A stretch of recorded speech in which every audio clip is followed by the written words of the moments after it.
cuando mi papá me llevó con un odontólogo. Yo tenía 6 años, 7 años. Y el odontólogo salía a la sala de espera y agarraba las pinzas y decía: Gustav, vamos a sacar una muela.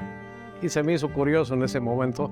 Después, cuando ya me pasé, me dijo: ¿quieres ver cómo la saco? Y sí, agarré un espejo, lo estuve viendo y vi que le daba vuelta, lo movía para adelante y para atrás. Y le dije a mi papá la segunda vez que fuimos, que tenía como, no sé, 10 pacientes, el doctor dije: se van a tardar mucho, mejor préstame tu pañuelo, ya vi cómo me lo sacó.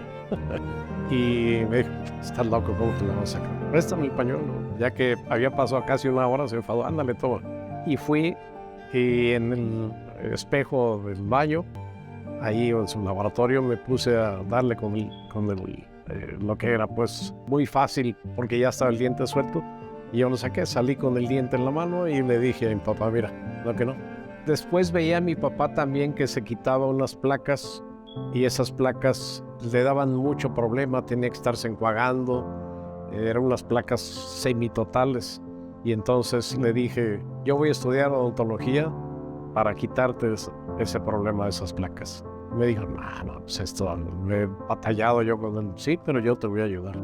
Y entonces llego a la facultad de odontología y lo primero que me presentan en el pizarrón es una placa con ganchos. Dije: no, pues yo no vine aquí a estudiar eso. No me gustó para nada la forma en que reemplazaban las piezas. Y entonces, pues tuve que cruzar la carrera, pero pensé hacer algo más. Y cuando llegué al Hospital Civil a hacer mis primeras prácticas, había un doctor, el doctor Sergio Pinto, y le dije: doctor, no me gusta la forma en que se reponen las piezas, y aquí estamos sacando muchas piezas. Hacíamos de 45 a 50 extracciones al día en el Hospital Civil. Dije: tiene que haber alguna forma de reemplazarlas. ¿Y qué sugieres? Se me ocurre que si un adulto puede soportar el peso de 70, 80 kilos con tornillos después de una fractura, ¿por qué no va a poder una primera molar superior de cualquiera de los dos lados recibir una carga de 44 kilogramos, que es lo que normalmente tiene de fuerza una molar, usando tornillos de los pies? Siempre nos marcó la determinación que él ha tenido desde chico y en todos los aspectos de su vida, y en personales, laborales, y algo que él siempre nos ha inculcado, ¿no? Eso de, pues, no dejes para mañana lo que se puede hacer hoy, nunca digas que no se puede, siempre tenemos que resolver el problema del paciente, siempre es buscar alguna manera para solucionar el caso. Y pues sinceramente la mayoría de las veces, si no es que casi todas, lo hacemos, y es algo que él nos inculcó y nos ha enseñado. Me dijo: bueno, ¿y qué necesitas? Dije: pues tornillos. ¿Qué más quieres? Los perros. Le digo. Dice: pues aquí está medicina, está el Hospital Civil de Guadalajara, y a un lado estaba la escuela de medicina. Le digo: ¿qué perros necesitan? Y se me ocurrió 2 perros Doberman pedirlos, pues había perros de todos. Les sacaba los colmillos y les metía esos tornillos. Los perros dormidos, obviamente esos tornillos tenían una cabeza que yo se las limaba y le hacía punta. Entonces los perros se veían súper feroces con los implantes que yo estaba poniendo, sin saber que ya se había inventado la implantología hacía muchísimos años. Yo estaba inventando la implantología en México sin saber que ya existía en muchas partes. Pero sí fue algo muy interesante, porque dejaba a los perros que comieran por 1 mes y medio más o menos, con dieta blanda, y después les empezaba a dar poco a poco ya de comer. Y después ya los perros agarraban los ladrillos y con los caninos superiores y los inferiores tronaban, les daba gusto tronar los ladrillos. Y entonces le dije a mi hermano: oye, estoy haciendo este experimento, está funcionando. Yo andaba muy emocionado pensando que había inventado la implantología, y me dice: hombre, acá ya tienen en Estados Unidos más de 10 años con eso. Mi maestro, el doctor Hans Grafferman, de su tecnología, él en sus folletos hablaba de poner un implante en cada pieza perdida, y él nunca lo había logrado. Yo no sabía eso hasta que hice ese primer caso de 27 implantes. Fui el primero en el mundo en haber hecho eso. ¿Por qué 27 si tenemos 28? Porque había una premolar que estaba en más o menos buenas condiciones, y esa pieza la dejé, y por eso fueron 27. De hecho, en un congreso en Japón se levantó una persona y me interrumpió en mi conferencia levantó la mano y tuve que preguntarle qué quería y me dijo, poniendo usted tantos implantes, eso debe ser usted muy rico, ¿no, doctor? Hijo, son cosas que suceden. Y le dije, mire, si fuera por eso, hubiera quitado eso y lo hubiera puesto si fuera por eso. Pero a ver, ¿a usted le gustaría que le sacaran una pieza que está buena por dinero? Y ya después me pidió disculpas. Era un doctor sudamericano y después se hizo muy amigo y ya me pidió mil disculpas. Pero han sucedido muchas cosas así. También me tocó muchas de las cosas, anécdotas, me tocó vivirlas con él. Desde muy chica iba a los congresos y a mí me encantaba meterme a las cirugías. Y me decían, ¿tú quieres ser dentista? Y yo, no, yo quiero ser implantóloga. O sea, como que era la cirugía, el quirófano, todo esto. Y bueno, pues me fui empapando de eso desde muy chica. El doctor Grafferman, mi maestro, me dijo, hay que hacer que nazca la implantología en México y tú eres el indicado, me dijo. Yo fui el que traje la implantología a México. Yo fui el que traje al mejor del mundo, al doctor Hans Grafferman, con su tecnología de implantes. Y lo que yo presenté en ese momento al director del Colegio Internacional que está en Nueva York, Ken Judy, no vi que hizo una cara de que no le había parecido. Le dije, ¿qué pasó, doctor? Y me dijo, that's not possible, que no es posible. That's not possible. ¿Qué, doctor? Que no es posible. Eso, poner un implante por pieza perdida no es posible. ¿Cómo que no es posible? Sí, nadie lo ha hecho en el mundo. ¿Cómo que no? Yo ya lo hice. Me dijo, no te creo. ¿Tienes pruebas de eso? ¿No? ¿Qué necesito? The X-ray, me dijo, la radiografía. No sabía que es que nadie lo ha hecho. Pero si Hans tiene eso en su información, un implante por pieza perdida, sí, pero él no lo ha hecho. Y pregúntale. Y ahí andaba el doctor Hans y después le pregunté, oiga, doctor, ¿es cierto que usted no ha puesto esto? No, pero que tú ya lo hiciste, ya me dijeron.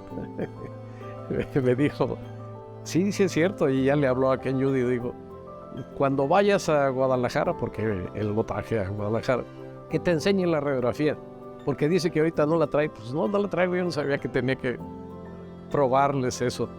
Y me dijo, sí, por favor, en cuanto llegue, que te la enseñe. Y Hans, cuando iba bajando en el aeropuerto de Guadalajara, antes podía uno recibir a la gente casi al bajarse del avión. Antes de saludarme, venía de un vuelo de 14 horas de Alemania, todo cansado. Y en lugar de saludarme, lo que fue, me dijo, The X-ray.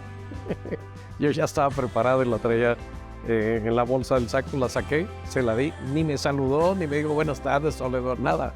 Me pidió X-ray, The X-ray, la radiografía. La agarró, la vio contra el sol y se le humedecieron los ojos. Dijo, lograste mi sueño, Eduardo, te felicito. Y entonces ya me dio un abrazo y me dijo, de aquí en adelante Oraltronics te va a pagar el viaje, las comidas, el hospedaje, todo, pero por favor di que lo hiciste con mis implantes, la compañía Oraltronics. Y de ahí en adelante, pues por 10 años me estuvo pagando a la compañía Oraltronics por una hora de conferencia, 10,000 euros por una hora. Entonces, pues fue algo muy impactante porque fue mi primer récord mundial.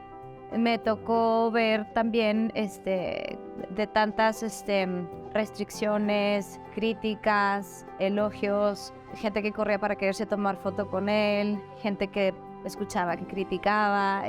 Ha sido como todo un avance siempre, toda innovación. La gente le tiene miedo a lo desconocido, ¿no? Y es más fácil criticar que aprender.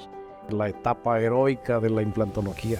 En esa etapa era una etapa terrible que yo también la pasé. Después de andar poniendo tornillos y todo, mi hermano Alberto me manda a Estados Unidos con el doctor Maurice Fagan y veo que hace una serie de operaciones que no me gustaron nada tampoco.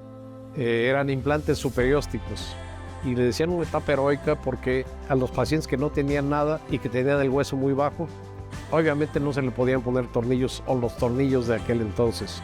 Los implantes, vaya, eran implantes de tornillo, de navaja o superiósticos. No se podían poner en aquel entonces en personas con muy poco hueso. Entonces teníamos que hacer una incisión de lado a lado en lo que es la mandíbula y teníamos que separar hasta la parte inferior, darle vuelta aquí, la lengua, aventarla hacia atrás, los cortes, pegarlos a las mejillas, suturarlos tomar una impresión para con esa impresión mandar a hacer el implante suberióstico.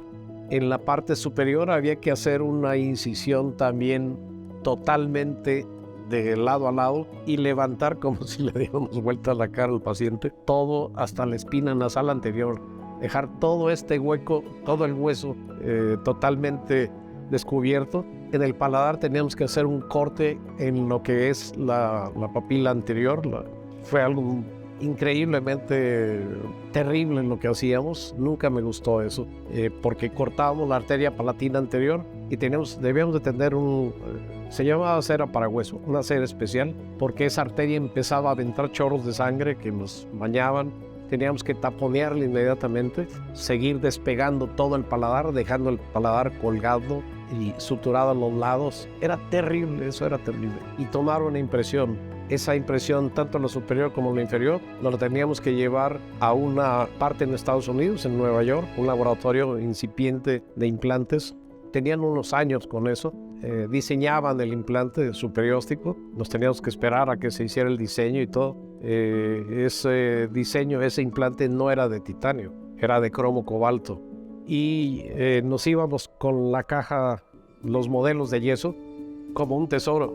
No la soltábamos porque nos decían en el avión, es que la pueden dejar aquí. No, esto no lo suelto. Imagínense, para una operación de esas a veces empezamos a las 9 de la mañana y terminamos hasta las 9 de la noche con todas las casi 12 horas de cirugía con anestesia total, era anestesia general en hospitales. Después ya hice la clínica, ya pude hacerlo aquí, pero nunca me gustó, era terrible. ¿Y cómo soltar eso?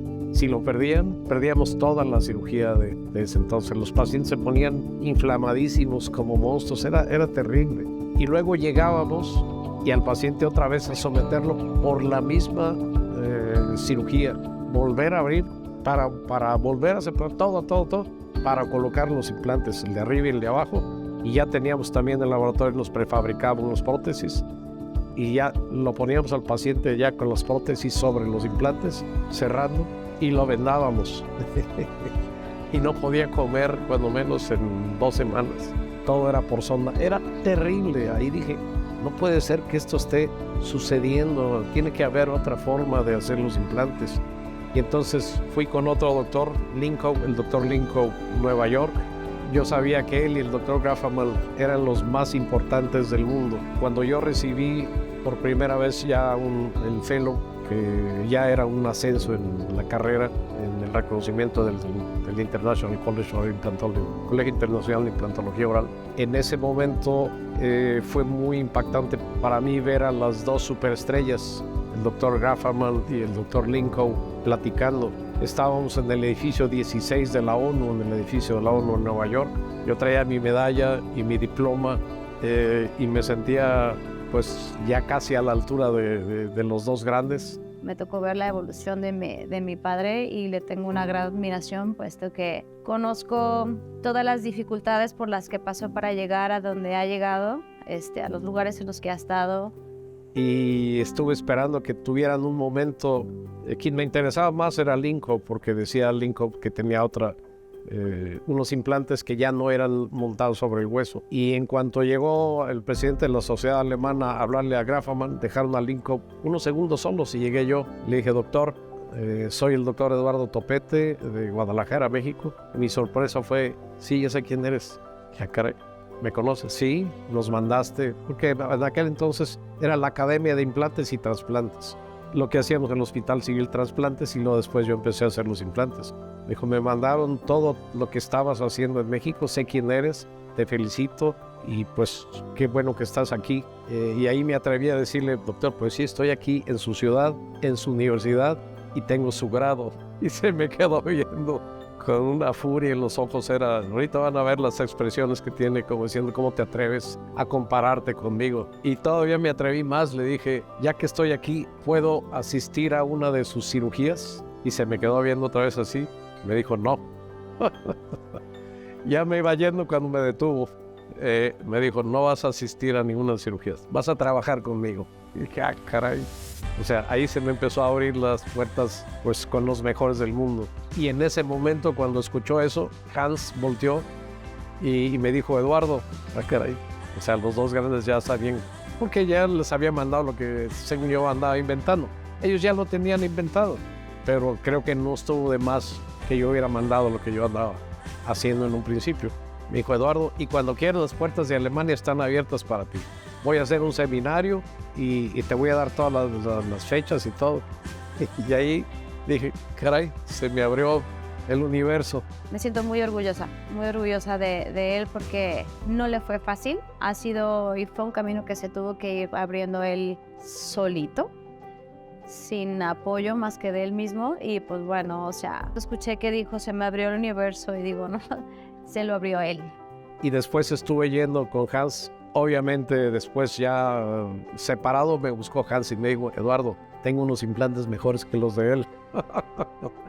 Siempre había en la realidad, siempre ha habido Estados Unidos, Alemania, y son mejores que los de él, porque los implantes de él eran implantes de navaja.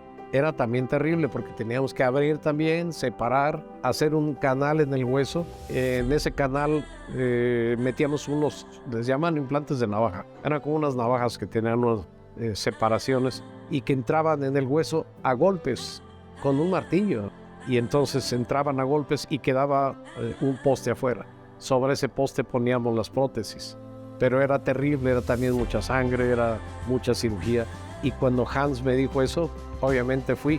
Estuve 5 años yendo a Alemania. Cada que había un seminario, yo estaba allí. Y en esos 5 años me tocó ir a aprender y después regresar a enseñar a los alemanes.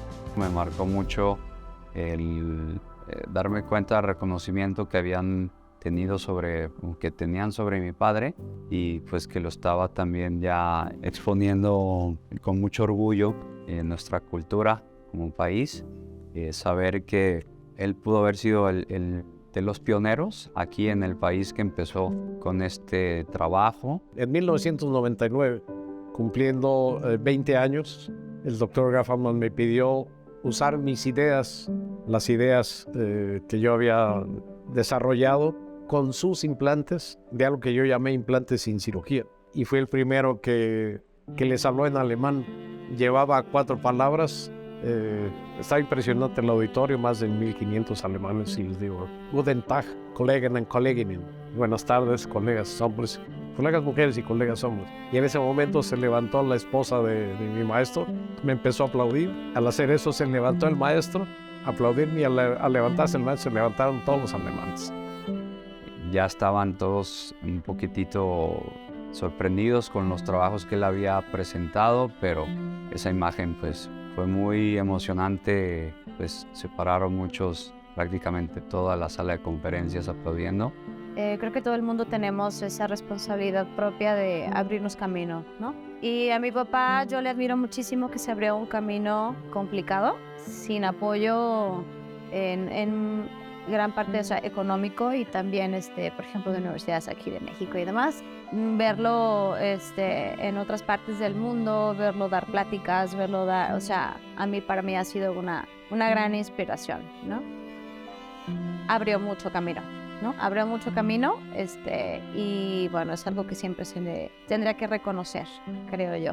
Ha sido algo, créanme, que volteo para atrás y dije: no creí llegar a lograr tanto en tampoco es tan poco tiempo. Voy a cumplir 50 años de ejercer, 70 de edad en este año, y me siento todavía con muchas ganas de estimular a los jóvenes.